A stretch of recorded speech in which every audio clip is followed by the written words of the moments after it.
अब मैं जो और गहरी बात पे जा रहा हूं, बागभट्ट जी कहते हैं कि दुनिया में गुड़ के अतिरिक्त जो मिठाइयां हैं, गुड़ के अतिरिक्त, वो आपके लिए बहुत अच्छी नहीं है। अब गुड़ के अतिरिक्त मिठाई में जरा चले तो क्या है? चीनी।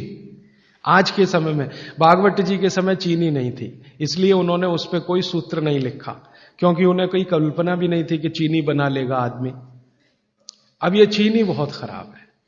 चीनी और गुड़ का एक ही रॉ मटेरियल है, आप जानते हैं। गन्ने के रस में से ही चीनी बनती है और गन्ने के रस में से ही गुड़ बनता है। बस दो अलग अलग सभ्यताओं का इसमें फर्क है। एक है सभ्यता यूरोप और अमेरिका की, जहां से चीनी आई, और दूसरी सभ्यता है भारत की, जहां से गुड़ आया। एक ही रॉ मटेरियल है, एक ही रॉ मटेरियल है। चीनी बनाने के लिए भी गन्ने का रस ही लगता है, गुड़ बनाने के लिए भी गन्ने का रस ही लगता है। और थोड़ा सा आगे बढ़े कि एक ही रॉ मटेरियल है गेहूं का आटा, जिससे रोटी भी बनती है, पूड़ी भी बनती है, पराठा भी बनता है, उसी से पाव रोटी भी बनती है और डबल रोटी भी बनती है। ठीक है, सभ्यताओं का अंतर है, रॉ मटेरियल सेम है। गेहूं का आटा वो हिंदुस्तान में भी है, वो अमेरिका में भी है, वो कनाडा में भी है, वो भारत में भी है, लेकिन वो गेहूं के आटे से बनाते हैं पाव रोटी और डबल रोटी। हम गेहूं के आटे से बनाते हैं रोटी, पूड़ी या पराठा या आदि आदि बहुत सारी चीजें। अंतर क्या है जी? अंतर प्रोसेस का है, प्रक्रिया का अंतर है, प्रक्रिया का अंतर है। रॉ मटेरियल सेम है, एंड प्रोडक्ट भी सेम है, खाए जाने के लिए बन रहा है, लेकिन प्रक्रिया अलग अलग है। वो रोटी बनाएंगे तो पहले आटे को सड़ाएंगे, फर्मेंट करेंगे, और आटे को सड़ा सड़ा के पुराना पुराना कर करके फिर उसमें से पाव रोटी ही बनेगी। रोटी तो बन नहीं पाएगी, क्योंकि आटे के फर्मेंटेशन के बाद रोटी बनना मुश्किल होता है उसमें। और हम आटे को पानी में गूंदेंगे और तत्काल उसकी प्रक्रिया करके रोटी बना लेंगे। वो प्रक्रिया नहीं कर पाते, क्योंकि उनको कोई सिखाने वाला नहीं, कोई यूनिवर्सिटी नहीं, कोई कॉलेज नहीं। इसी तरह से उनके यहां शक्कर में होता है कि गन्ने के रस को, कई देशों में गन्ना उत्पन्न होता है, ब्राजील में, मैक्सिको में वगैरह वगैरह, तो वो गन्ने के रस को प्रोसेस करते करते चीनी बना लेते हैं। हम चीनी की तरफ नहीं गए, हमने गुड़ ही बनाया, क्योंकि चीनी बनते ही, अब आप ध्यान देना जो मैं कहने जा रहा हूं, चीनी बनते ही फास्फोरस खत्म होता है। चीनी बनते ही फास्फोरस खत्म होता है, और आपको चाहिए फास्फोरस कफ का शमन करने के लिए। अब वो है ही नहीं चीनी में, तो आप जो चीनी खा रहे हैं वो जिस उद्देश्य के लिए खा रहे हैं वो पूर्ति ही नहीं होती। और चीनी एक ऐसा केमिकल है, अगर मैं ब्लैक बोर्ड लेके चौक पे समझाना शुरू करूं तो समय थोड़ा ज्यादा लगेगा, लेकिन अंतिम बात आप जल्दी समझ जाएं। चीनी जब आपके शरीर में जाती है और ये टूटती है, हर चीज अंदर जाके टूटती है, माने पचती है, तो इसके सबसे अंत में जो बनता है वो एसिड है। और गुड़ जब शरीर में जाता है और टूटता है तो इसके सबसे अंत में जो बनता है वो क्षार है। अब मैंने आपसे थोड़े दिन पहले कहा था, पता नहीं याद है कि नहीं, पेट में हमेशा अम्ल है, ठीक है। अब पेट में तो अम्ल पहले से है ही, प्रकृति का दिया हुआ। आपने चीनी खाई, चीनी में से भी अम्ल ही निकला, तो अम्ल तो बढ़ गया ना जरूरत से ज्यादा। और ये बढ़ा हुआ अम्ल अगर पेट में आपके है तो ये खून में भी जाएगा, आप इसे रोक नहीं सकते, क्योंकि पेट में जो है वो खून में भी जाएगा। और खून में अम्ल बढ़ता ही गया। रोज आपने 1 चम्मच चीनी खाई, 2 चम्मच चीनी खाई, 3 चम्मच चीनी खाई, हर दिन उसमें से अम्ल निकल रहा है, और पेट का अम्ल भी उसमें जुड़ रहा है, फिर निकल रहा है, फिर जुड़ रहा है, फिर निकल रहा है। फिर 10 साल का हिसाब निकालो, 20 साल का निकालो, 30 साल का निकालो, आपका दिमाग घूम जाए। रोज का अगर 2 चम्मच चीनी का हिसाब जोड़ो, वैसे तो जो 2 चम्मच से ज्यादा ही रहती है एक आदमी की जिंदगी में चीनी। दूध में भी चीनी लेते हैं, चाय में भी चीनी लेते हैं, 2 चम्मच रोज की। 2 चम्मच माने हो गई लगभग 10 ग्राम के आसपास। तो 10 ग्राम चीनी रोज की, 1 साल में कितनी, 10 साल में कितनी, 30 साल में कितनी, 40 साल में कितनी, हिसाब निकालोगे ना तो मरते समय तक 1 बोरा चीनी तो कोई भी खा लेता है, 100 किलो तक। अब इतनी चीनी खा के जो एसिड बनेगा वो कहां जाएगा?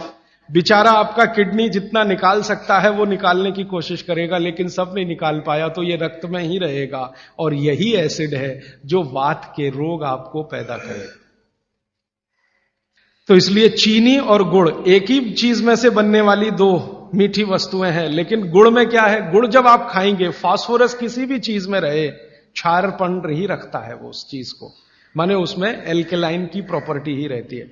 तो गुड़ कितना भी खाएंगे क्षार ही बनेगा, और वो क्षार पेट के अम्ल को बैलेंस करता रहेगा, तो पेट की अम्लता बढ़ने नहीं पाएगी, तो जिंदगी आपकी सुखद और निरोगी होती जाएगी।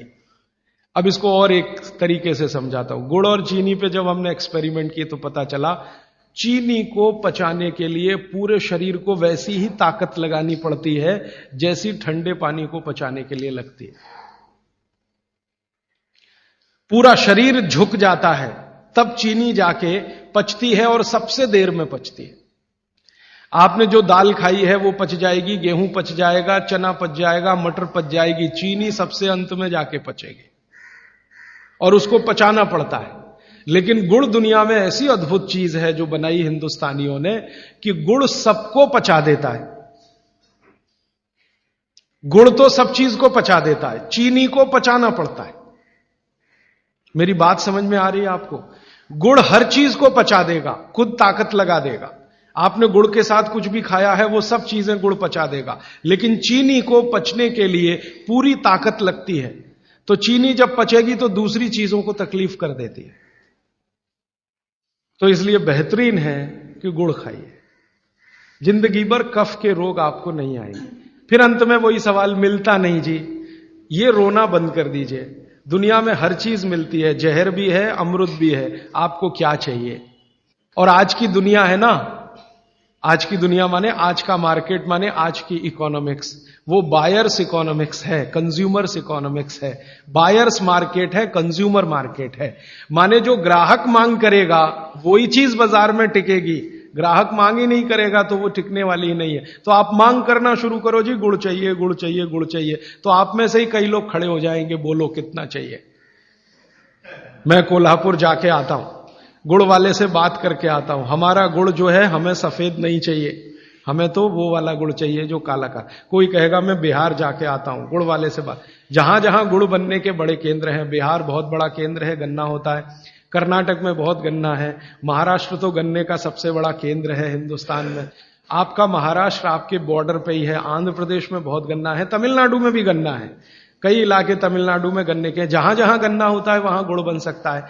आप गुड़ बनाने वाले को बस संपर्क कर लीजिए कि देख भाई तू इसमें वॉशिंग पाउडर मत डालना, तू इसमें वॉशिंग पाउडर मत डालना, लगे तो 2 रुपए किलो ज्यादा ले लेना।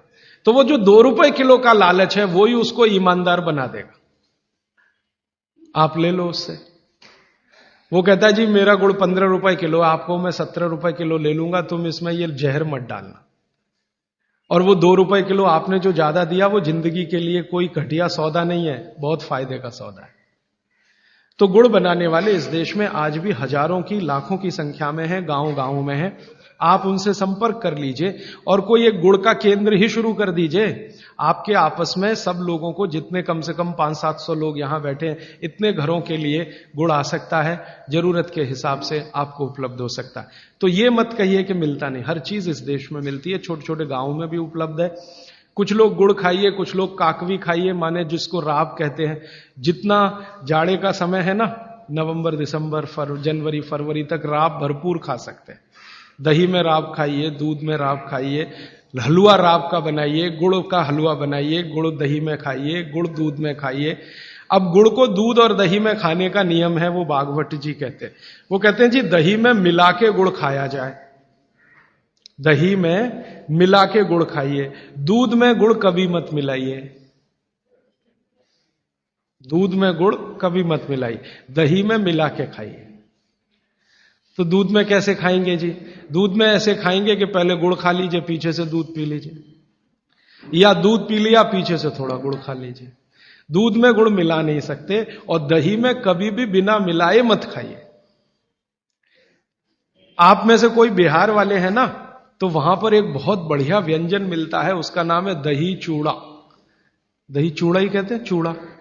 ये मिथिला में मैंने खाया और ऐसा अद्भुत है जो दुनिया में शायद कहीं ना हो।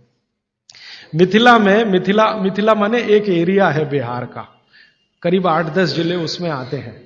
उन जिलों में जब भी आप जाएं तो मेहमान को वही परोस के लाते हैं। तो मैं भी मेहमान जैसा ही रहता हूं, तो मुझे हर घर में दही चूड़ा मिलता है। तो वो दही डाल के लाते हैं, ऊपर से गुड़ डाल के लाते हैं, दही के ऊपर गुड़ रहेगा। तो मैंने कई बार कहा कि अलग प्लेट में गुड़ ले आओ, तो वो कहते नहीं नहीं, आपको फिर खाना नहीं आता दही चूड़ा। तो पहले मुझे सच में नहीं मालूम था। अब जब ये मुझे पता चला बागभट्ट चिकित्सा का, तब मेरी अकल में आया कि वो सब बागभट्ट के चेले हैं, दही में गुड़ मिला के पहले से ही चिवड़ा पे रख के लाते। तो दही में गुड़ मिला के ही खाइए। अगर आप दही खा रहे हैं तो गुड़ मिला के ही खाइए। तो दही के कई दोष जो आपके लिए अनुकूल नहीं है वो भी खत्म हो जाते हैं। और दूध में गुड़ कभी भी मत मिलाइए। एक जगह तो वो ये कहते हैं कि दूध खाली पी लीजिए, गुड़ आगे पीछे खा लीजिए, वो ज्यादा बेहतर है। तो गुड़ खाइए, मेरा कहने का मतलब ये है। अब गुड़ के कितने प्रिपरेशन है हमारे घर में? गुड़ का तिल का प्रिपरेशन एक है, तिल पट्टी कहते हैं, गजक गजक। तो भरपूर गजक खाइए। क्यों खाइए जी? तिल है और गुड़ है। गुड़ में जो केमिकल है ऑर्गेनिक, तिल में लगभग वही सब है जो गुड़ में है। तिल भी क्षारीय है, गुड़ भी क्षारीय है, और दोनों क्षारीय चीजें खाएंगे तो पेट के अम्ल को बैलेंस करती रहेंगी। तो तिल गुड़ रोज खाइए, माने तिल की पट्टी बनाइए, गजक बनाइए, नहीं तो तिल का लड्डू बनाइए, गुड़ के साथ बनाइए। फिर इसी तरह से मूंगफली है, मूंगफली भी क्षारीय है और गुड़ भी क्षारीय है। तो मूंगफली और गुड़ मिला के वो पट्टी आती है, वो खाइए, बच्चों को खिलाइए।